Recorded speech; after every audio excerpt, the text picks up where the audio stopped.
Oi, oi, eu sou a Adriana do Redatora de Merda e temos aqui um terror pra desgraçar a cabeça. Quero falar sobre Resurrection, um filme de 2022 dirigido pelo Andrew Simmons. Nunca vi um filme retratar de forma tão brilhante uma camada específica como a que está nas entrelinhas de Resurrection. Ele tem um impacto bastante direto no aspecto psicológico, mas pra mim teve uma camada ainda mais profunda que eu acho que pode passar despercebida e que me deixou completamente atordoada, e eu vou explicar isso logo mais na parte com spoilers. Se você gosta de terror, perturbação e desgraçamento mental, segura na minha mão, se inscreve no canal, deixa um like no vídeo que isso me ajuda muito no YouTube e pode me acompanhar nas redes sociais que é @dricheck em todas elas. Eu tenho um clube também, o Clube dos Caóticos no Catarse, se você tiver interesse em apoiar o meu trabalho e participar desse caos. Por lá tem algumas recompensas em cada categoria, como brindes físicos, sorteios mensais, tem chat no Telegram, tem clube de leitura. Confere aqui o link na descrição. Eu sempre deixo um guia na minutagem também com os assuntos abordados e caso alguma parte tenha spoiler.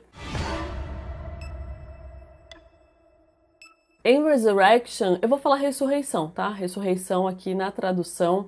A Margaret, que é a personagem da Rebecca Hall, ela vive uma rotina disciplinada, tudo está em ordem. É uma mulher que você olha e sente que ela está no controle da vida dela. Ela é bastante profissional no trabalho, completamente segura no âmbito pessoal, equilibra perfeitamente a vida profissional e pessoal, a maternidade solo com a sua filha Abby, que é interpretada pela Grace Kaufman, que em breve irá sair de casa para ingressar em uma universidade conforme o planejado. Porém, esse equilíbrio cuidadoso desmorona quando a Margaret avista um homem que ela parece conhecer e fica completamente atormentada. Essa pessoa em questão seria o David, que é interpretado pelo Tim Roth, uma sombra de seu passado, alguém que desperta ali sensações tenebrosas, as memórias dessa mulher, e ela começa a vê-lo outras vezes em lugares diferentes. Quem é esse homem e o que ele representa para Margaret é o combustível que move essa história de forma progressivamente intensa. A Margaret, eu vou falar Margaret, juro para vocês. A Margaret transmite ser confiante, disciplinada, gentil, atenciosa, inteligente e bem-sucedida. Margaret é tudo que eu queria ser. Ela transmite ser tudo isso e realmente é. Essa é uma de suas camadas, a camada externa.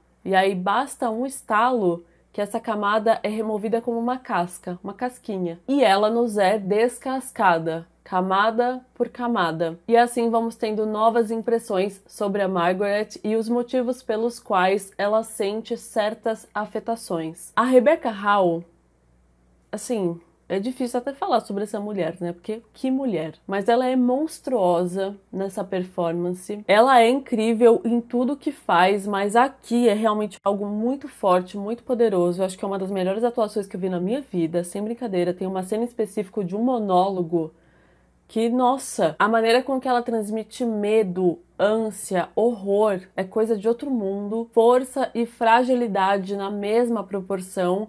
E ela é esse filme.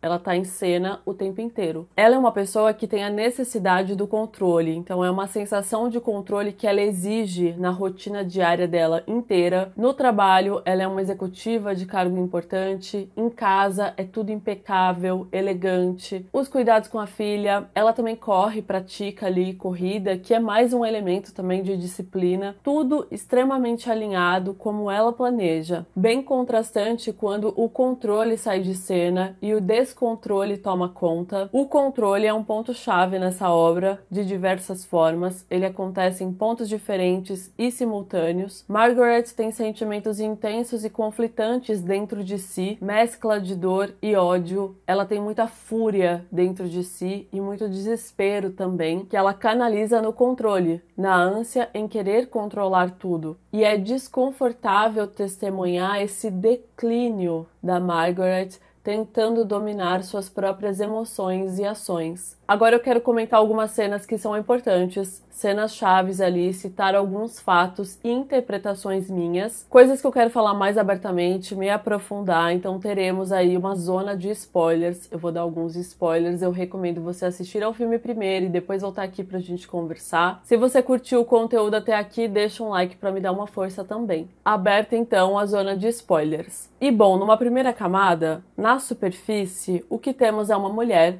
com um trauma gigantesco, tentando lidar com suas dores e chegando a extremos para tentar se libertar de sua culpa de alguma forma. Resurrection também nos traz essa relação de abusada e abusador nesse mesmo contexto. Além do nítido medo e desespero, as primeiras reações da Margaret ao avistar o David foi de ir para a polícia para pedir ajuda. Com isso, sabemos que a Margaret teve um relacionamento com o David no passado, um homem que era bem mais velho do que ela e que ela não consegue explicar o seu reaparecimento 20 anos depois. A cena em que a Margaret conta a história completa é quase um transe. Num único plano, sequência sem cortes, minutos e minutos, um monólogo, um desabafo, só a câmera ali aproximando o rosto da Rebecca Hall lentamente. O contato entre os dois é bastante expressivo nesse quesito do abuso psicológico e da manipulação intensa, onde temos informações distorcidas, seletivamente omitidas ou simplesmente inventadas pelo abusador,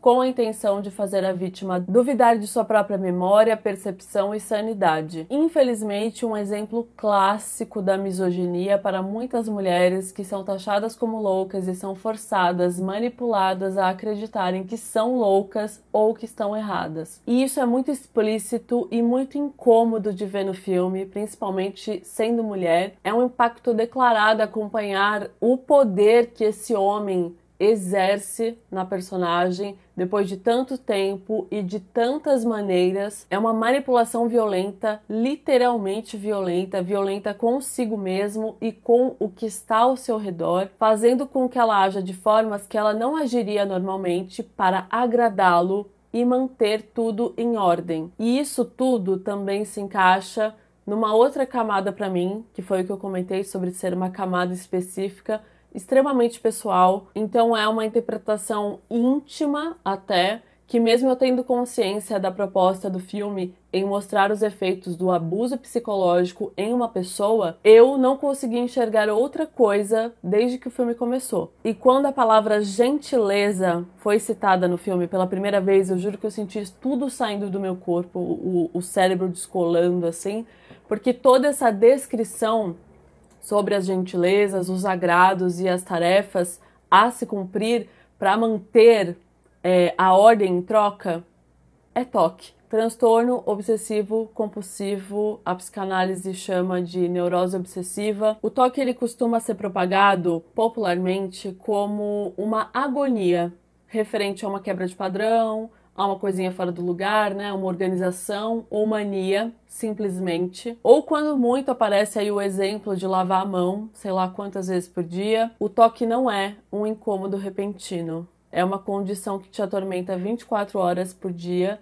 e pode te dominar com pensamentos aleatórios e intrusivos em qualquer lugar, a qualquer momento. Uma das condições psicológicas mais debilitantes e que pode ou não estar relacionada com outras, como ansiedade, depressão, por exemplo. Eu fico furiosa, eu fico em fúria com a banalização da condição, como se fosse algo bobo, ou até motivo de piada, e aí sempre tá atrelado a um lance visual, né? Ai, tem um livro fora do lugar, tem o TOC, não vou olhar. E eu tô dividindo isso porque é algo que eu tenho, e eu não vi ninguém falando a respeito com relação ao filme. Eu até procurei entrevistas do diretor, mas eu não encontrei nada. Mas eu precisava dividir isso para compartilhar a minha interpretação, e eu acho que não é algo que a maior parte das pessoas vai captar, pelo simples fato de não terem convivido com uma mente que te dá ordens daquele nível em troca de paz. Eu vi o David como uma personificação do TOC, a voz interna que alguém com TOC enfrenta. Todas as ordens, os rituais, as ações sem sentido, as gentilezas que você tem que lidar para impedir irracionalmente que algo de ruim aconteça. Isso é um sintoma de TOC. Pensamentos intrusivos, repetitivos,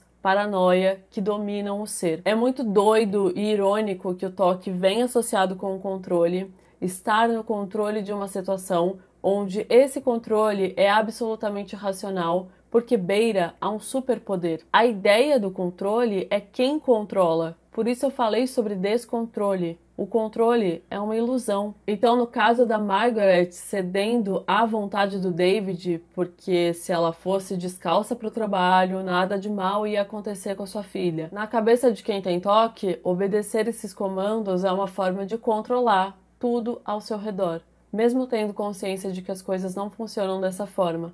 A condição faz com que na hora você ceda ao controle. Nas estruturas que ela cria para que tudo siga na ordem que deseja, como se ela fosse responsável por todos os acontecimentos, em todos os momentos, com todas as pessoas que ama. E por isso eu falei de superpoder, porque na cabeça da pessoa, ela consegue controlar tudo.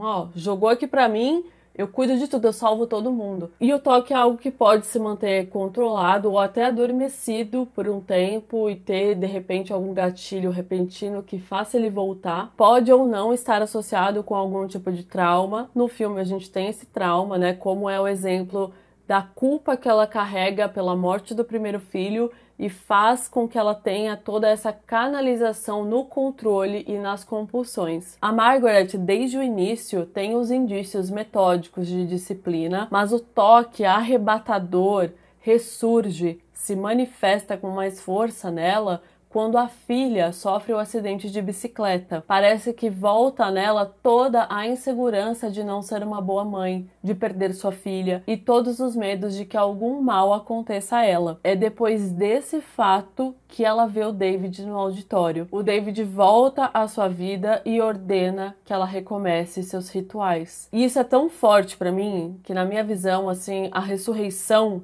em questão era do toque e não do bebê. Tanto que no final, onde aparentemente há um surto psicótico, uma completa desorganização mental, eu jurei que no final do filme teria algum corte seco com a Margaret abrindo a barriga de uma grávida aleatória para resgatar o seu bebê, entre aspas, e que o David estava na cabeça dela. De qualquer forma, é uma cena que exige suspensão da descrença, não precisa ser literal, como exemplifiquei, nem ser o David ali, é muito mais sobre o estado psicológico do que qualquer outra coisa. Só lembrando que essa interpretação eu enxergo porque diz mais sobre mim e de como eu me relaciono com a obra, de como eu me vi ali dentro. De repente é por muito pouco que quem sofre disso não se vê exatamente como a Margaret está. Mas óbvio que é importante questionar o caráter real ou imaginário do David, ainda mais se tratando de algo que infelizmente é tão comum